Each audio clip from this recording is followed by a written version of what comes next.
Booth కమిటీలకు సంబంధించిన మన విభాగం పెట్టిన తర్వాత ఇందులో చాలామంది గతంలో కూడా చేసింటారు.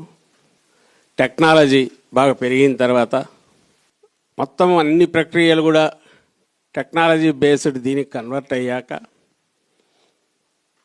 వ్యక్తులు అల్టిమేట్ మన పాత్ర మనం నాయకులు కానీ క్షేత్రస్థాయిలో కార్యకర్తలు కానీ పోషించాల్సింది అట్లుంటే టెక్నాలజీని మనం అన్వయించుకోగలిగిన వాడు, మనకు అనుకూలంగా దాన్ని వాడుకోగలిగిన వాడు పార్టీలకు,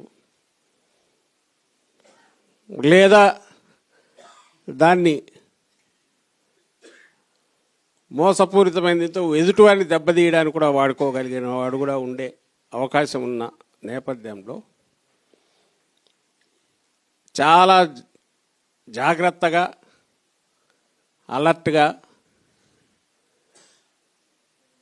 ఎప్పటికప్పుడు అన్నీ ఫాలో అవుతూ మన ఇంట్రెస్ట్ మనం ప్రొటెక్ట్ చేసుకునే ఒక సైన్యం అనేది ప్రతి పార్టీకి అవసరం అవుతుంది. మనం కంట్రోల్ చేయగలిగింది ఎక్కడంటే ఉన్న ఓట్లు తీసేయకుండా దొంగ ఓట్లు రాకుండా ఎట్లా ఆపాలా అనేది ఇప్పుడు చేయకపోతే బూత్లో చేయగలిగేది ఏముండదు. కాబట్టి ఇప్పటి నుంచే దాని మీద అలర్ట్గా ఉండాలి. ఉన్న ఓట్లు తీయకుండా, అందులో మన ఓట్లు తీయకుండా సహజంగా చేయగలిగిన నేర్పు రావాలా, మెలకువ తెలియాలా. తెలంగాణలో ఇళ్ళు తిరుగుతున్నారన్నారు, ఇక్కడ కూడా సెక్రటరియట్ సిబ్బంది వచ్చి డీటెయిల్స్ కలెక్ట్ చేస్తున్నారని అంటున్నారు. అదే అన్నారు, చేస్తున్నారు అంటున్నారు.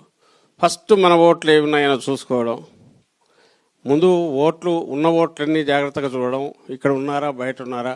ఈ స్పెషల్ ఫోకస్ డ్రైవ్ లాగా ఉండాలంటే ఓ టాస్క్ ఫోర్స్ పెట్టి వాళ్ళకు బాధ్యత అప్పచెప్పి, అఫ్కోర్స్ వీళ్ళు మామూలు స్ట్రక్చర్లో ఉన్న జిల్లా అధ్యక్షుడు, కాన్స్టిట్యున్సీ కోఆర్డినేటరు వాళ్ళ నాయకత్వంలోనే ఉంటుంది. కానీ దీని మీద ఫోకస్డ్గా పనిచేస్తుంది ఓ డ్రైవ్ లాగా. సో ఈరోజు మన ప్రిపేర్డ్నెస్ పెంచుకోవడానికి మనము దీనికి సిద్ధంగా ఉన్నామనేది ఓ డెసిషన్ తీసుకొని పోవడానికి ఇది ఏర్పాటు చేసాం. అల్టిమేట్లీ ఓ టీమ్ లాగా అందరం కదులుదాం, పర్ఫెక్ట్గా మన ఇంట్రెస్ట్ ప్రొటెక్ట్ చేసుకునే రకంగా, అవతల ఆటలు సాగనీయకుండా, ప్రత్యర్థుల ఆటలు సాగనీయకుండా